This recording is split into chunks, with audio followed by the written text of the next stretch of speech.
mempresentasikan bersama kelompok saya tentang proposal yang kami buat, yang berjudul tentang proposal usaha basreng beledag. Anggota kelompoknya di sini ada RR Dewi, Pauji Fatur Rahman, ada Bu Foru Arya Mayorka, ada Eki Kisto, dan ada Indria Maulani dengan saya sendiri. Yang pertama di sini saya akan menjelaskan latar belakang dari proposal yang kami buat. Mengingat banyak sekali pengangguran, jumlah pengangguran di Indonesia semakin padat dan meningkat tiap tahunnya. Meningkatnya jumlah pengangguran ini adalah salah satu yang disebabkan oleh kurang sadarnya masyarakat untuk memanfaatkan peluang usaha yang ada. Hal ini bisa terjadi karena masih minimnya pengetahuan untuk memanfaatkan sumber daya yang ada. Jika hal ini semakin dibiarkan terus-menerus, bukan tidak mungkin akan terjadi krisis ekonomi yang berkepanjangan. Minimnya kesadaran masyarakat untuk menciptakan sendiri lapangan kerja, padahal untuk mendapatkan perekonomian masyarakat dibutuhkan lapangan kerja. Kemudian, salah satu solusi untuk dapat keluar dari krisis ekonomi dan juga mengurangi pengangguran adalah dengan berwirausaha. Dalam berwirausaha sendiri, terdapat banyak pilihan yang bisa dilakukan. Di antaranya mengolah bahan mentah menjadi produk makanan jadi atau setengah jadi agar mempunyai nilai jual yang lebih tinggi. Karena itulah kami di sini berupaya untuk menciptakan sebuah produk dengan nilai jual yang tinggi. Dengan membuat basreng beledag, basreng yang terbuat dari bakso yang digoreng yang mudah diperoleh oleh masyarakat. Tujuannya adalah membuka dan menambah lowongan pekerjaan, mendapatkan keuntungan, dan untuk menarik minat konsumen agar dapat merasakan produk yang dibuat, dapat mencapai penjualan sesuai dengan target. Maksud dari kegiatan usaha ini adalah setiap kegiatan usaha pastinya memiliki maksud tersendiri. Adapun maksud dari kami membuat usaha ini karena keinginan dan menyalurkan ilmu yang dimiliki dalam bidang berbisnis, menambah pengalaman dan berwirausaha. Sekian presentasi dari saya, akan dilanjutkan oleh teman saya. Pembahasan brand bernama basreng beledagan ini karena produk yang dijual merupakan basreng yang diiris tipis dan digoreng menjadi keripik yang dominan pedas sehingga akan menghasilkan sensasi bebeledagan atau kepedasan di dalam mulut. Karena banyak sekali remaja sampai dewasa menyukai makanan ringan yang pedas, dengan harapan mereka akan menyukai produk kita atau basreng beledag ini dan laku keras di lapangan. Untuk strategi pasar sendiri, yang pertama kita melakukan segmenting. Strategi pasar ini merupakan cara untuk menjadikan pembeli sebagai target yang harus dicapai. Segmentasi pasar ini merupakan hal yang sangat penting, untuk itulah kami melakukan riset terlebih dahulu untuk menentukan lokasi yang paling mendekati ideal untuk memasarkan usaha tersebut. Basreng beledagan ini hanya dapat dikonsumsi oleh remaja hingga dewasa saja karena rasanya yang pedas. Untuk targeting sendiri dari masyarakat sekitar tempat berjualan, warung-warung yang bisa dititipi. Selain berjualan secara konvensional, kita juga membidik pasar online agar lebih cepat untuk dikenal oleh masyarakat luas. Yang ketiga, kita melakukan positioning.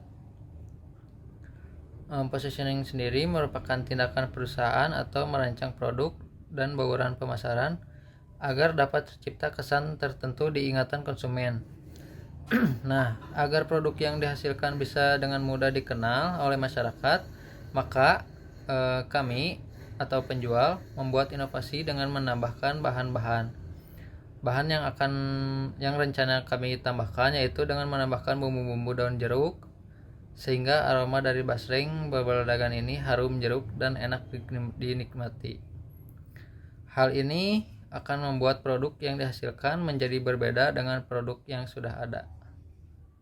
Tambahan ini akan membuat makanan menjadi lebih menarik, kualitas sangat baik, dan juga rasanya menjadi lebih unggul. Ini akan membuat makanan ini menjadi ciri khas yang mudah diingat oleh para konsumen yang membelinya. Assalamualaikum warahmatullahi wabarakatuh. Perkenalkan, nama saya Bu Foru Arya Mayorka dari kelas E5. Di sini saya akan menjelaskan tentang pembahasan bagian C, yaitu analisis SWOT untuk kelayakan usaha. sudah menjadi kebiasaan jika dalam melakukan usaha selalu menghadapi tantangan dan juga persaingan usaha. Untuk menghadapi semua itu dibutuhkan analisis usaha yang tepat. Analisis ini perlu bukan hanya sebagai bahan evaluasi, tetapi untuk mengukur kemampuan usaha terhadap lingkungan dan juga persaingan yang ada. Dalam hal penulis menggunakan analisis SWOT untuk kelayakan usaha, nomor 1, kekuatan. Analisis yang pertama adalah mengukur kekuatan usaha. Kekuatan di sini merupakan sebuah analisis bahwa produk ini diterima oleh masyarakat secara luas. Adapun ukuran kekuatan di sini adalah kualitas produk yang ditawarkan cukup tinggi. Kemudian bahan dasar yang digunakan adalah bakso yang memiliki banyak kandungan nutrisi dan diproses secara higienis. 2. Kelemahan. Setiap kekuatan pastinya memiliki kelemahan. Begitu juga kegiatan usaha yang dilakukan oleh penulis. Di balik analisis kekuatan usaha di atas, terdapat juga kelemahan dalam bidang usaha ini, yaitu nomor 1, produk gampang ditiru. Nomor 2, produk hanya dapat dikonsumsi oleh remaja hingga dewasa. 3, harga minyak melonjak.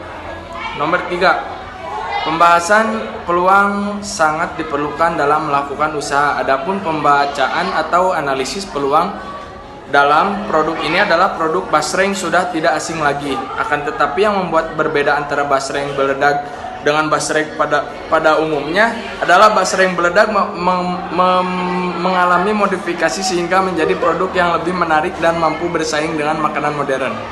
4. Ancaman. Dalam setiap peluang usaha akan selalu menghadapi ancaman. Ancaman ini merupakan hambatan yang berasal dari luar. Adapun ancaman yang akan timbul dalam usaha Bobico adalah sebagai berikut. Nomor 1, tidak menentukan ketersediaan bahan dasar. Nomor 2, timbulnya persaingan yang tidak sehat. Nomor 3, munculnya produk serupa dengan harga yang lebih murah dan kualitas yang lebih baik. Mungkin segitu yang saya bisa sampaikan. Di sini saya akan menjelaskan tentang proses produksi. Dalam proses produksinya, kami mencoba mengembangkan ide produksi dengan dimodifikasi berdasarkan kebutuhan konsumen, yakni kesukaan dengan kuliner yang sedang tren di sosial media. Selanjutnya, proses produksi dilakukan dengan serangkaian tahap untuk menjaga kehigienisan produk. Hal ini untuk menjaga dan menciptakan kepercayaan konsumen terhadap produk yang penulis pasarkan, kemudian juga menentukan bahan baku pendukung dengan melakukan survei pasar agar memperoleh informasi yang lebih kompetitif. Selanjutnya, tidak lupa juga membuat laporan keuangan agar tercipta manajemen yang sehat dalam kegiatan usaha. Jika sistem keuangan di atas ditata atau disusun dengan baik, maka kegiatan produksi pun akan mampu berjalan dengan lancar dan optimal. Selanjutnya adalah bahan-bahan yang harus disiapkan agar sistem keuangan dapat berjalan dengan baik. Perlu dibuat juga perhitungan bahan-bahan dalam membangun usaha. Adapun dalam memproduksi Bobico, penulis memakai bahan-bahan antara lain yaitu basreng dengan banyak 3 kg, harga satuannya itu 50, jumlah harganya 150. Yang kedua ada minyak goreng 4 liter dibanderol dengan harga 25.000, jumlah harganya 100. Dan bumbu asin 5 set 2.000, jumlah harganya 10.000. Bumbu pedas 5 set 2.000, harga satuannya 2.000, jumlah harganya itu 10.000. Daun jeruk 10.000 dan jumlah harganya 10.000. Plastik 4 bungkus 2.500, jumlah harganya 10.000. Total keseluruhan pembelanjaan adalah 290. Alat dan perlengkapan tambahan yaitu ada pisau dengan harga 50.000, wajan dengan 100.000, baskom dengan harga 73 dan serok 5.000. Price 200.000, total keseluruhannya adalah 428. Dan yang kedua adalah perlengkapan. Label kemasan 6 lembar. Harganya 5.000 dikali 6 itu 30. Sarung tangan plastik 2 harga 2.000 dikali 2 4. Total keseluruhannya adalah 34.000. Biaya lain-lain adalah biaya transportasi 20.000. Isi uang gas atau isi ulang gas itu 25. Total keseluruhan adalah 45.000. Cara membuatnya cukup simpel. Kita persiapkan bahan-bahan, potong tipis-tipis basreng, Kemudian siapkan minyak panas lalu goreng basah hingga kering dan tiriskan. Buat bumbunya dengan mengiris tipis daun jeruk, lalu panaskan minyak dan oseng daun jeruk hingga wangi. Lalu campur bumbu asin, bumbu pedas, dan daun jeruk yang sudah disiapkan dan basreng yang sudah digoreng. Cicipi jika sudah pas, lalu masukkan ke dalam pengemasan. Kemudian packing dengan menggunakan plastik dan press hingga tak ada udara yang bisa masuk. Sekian penjelasan dari saya. Kemudian bab 4, rencana biaya. A. Modal dan pemasukan. Kita sebagai pelaku usaha harus mengetahui modal awal yang diperlukan dan pemasukan yang akan datang atau akan didapatkan oleh kita.